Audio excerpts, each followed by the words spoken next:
Et ça, c'est les peintures objets que tu aimes beaucoup, là. Donc, oui. L'utilisation, la cohabitation de différents matériaux. Voilà. Avec des densités et des reflets tout à fait différents. Et je trouve ça magnifique parce qu'il y a la magie du totem dans ces éléments c'est très magiques, tout à fait.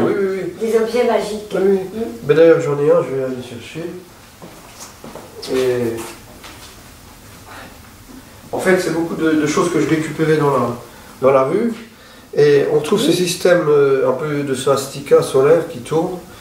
Et les sérigraphies qui sont intégrées avec le plexiglas. Et là, j'avais une agrafeuse, donc j'ai mis une agrafeuse. Et je l'ai relié avec une bande de plomb qui tient l'ensemble. C'est vraiment une volonté de cohésion. On en a parlé un peu auparavant. Je veux faire un système où tout est parti du tout. Tout à fait, oui. Que l'on retrouve d'ailleurs. Voilà, on retrouvera plus tard. Tout à fait, il y a une espèce de permanence de ce besoin chez toi. Voilà. Oui, d'être cohésif. Bien sûr, mon influence à cette époque-là était. J'ai beaucoup aimé le travail de Jasper Johns, en particulier ses cibles.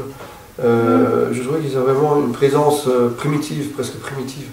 Et bien sûr, tous les objets que j'ai vus dans le musée, au Metropolitan Museum, au musée d'histoire naturelle, m'ont beaucoup influencé à faire ce travail. Donc il y a ça, et puis on va arriver bientôt à New York, où à mon deuxième atelier, ça c'était mon atelier à Dumbo, Brooklyn, où je peignais même sur des ports de frigo. C'était des objets récupérés la plupart du temps. Et puis après on va commencer à voir comment les plexiglas se sont mis ensemble.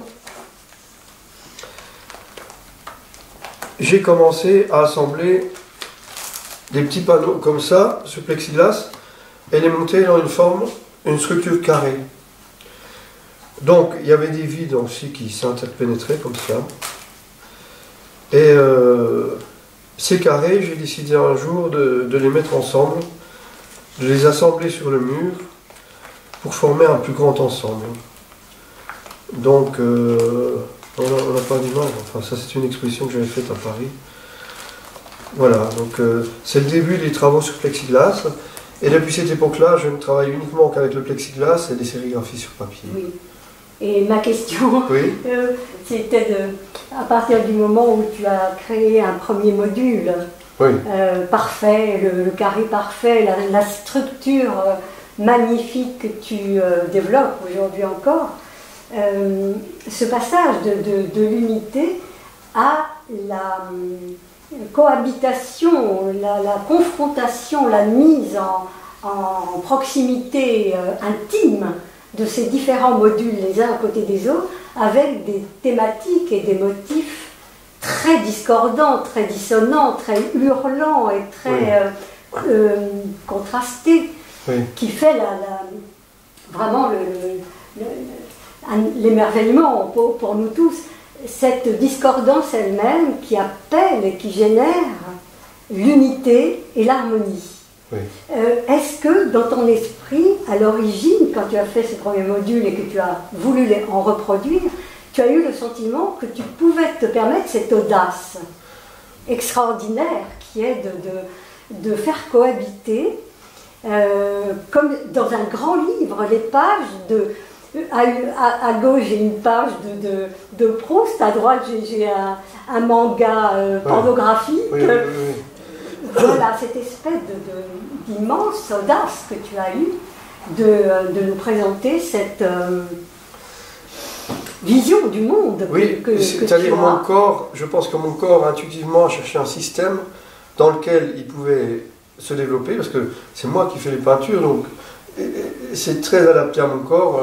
Les modules font un 1,05 par 1,05 et je fais un 72, donc c'est vraiment le nombre d'or de mon corps.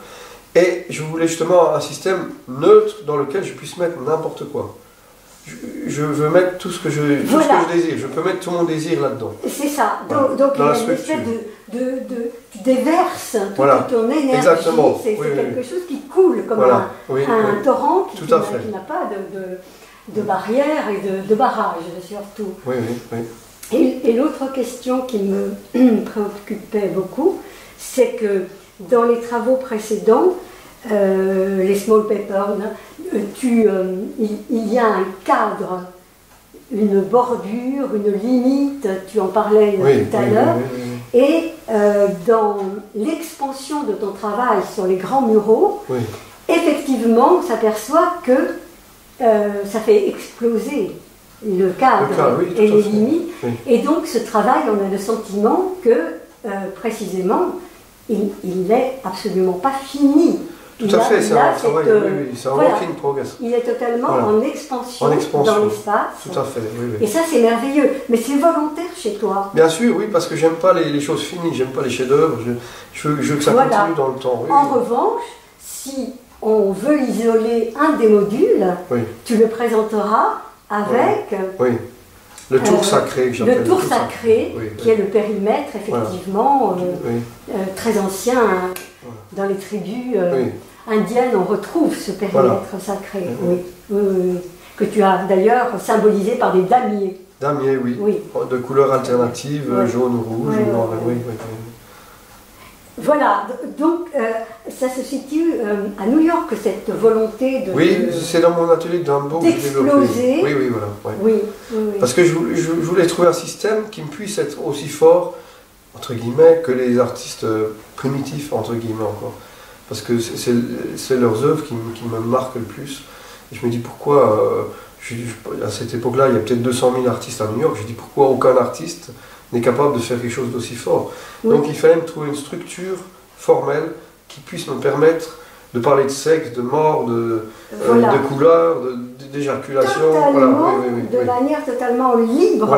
Libre. C'est comme ton corps, ton être humain, tes sentiments mélangés, qui s'entremêlent, qui s'entrechoquent. Parce qu'il y a beaucoup de violence dans la cohabitation. C'est la violence de la vie.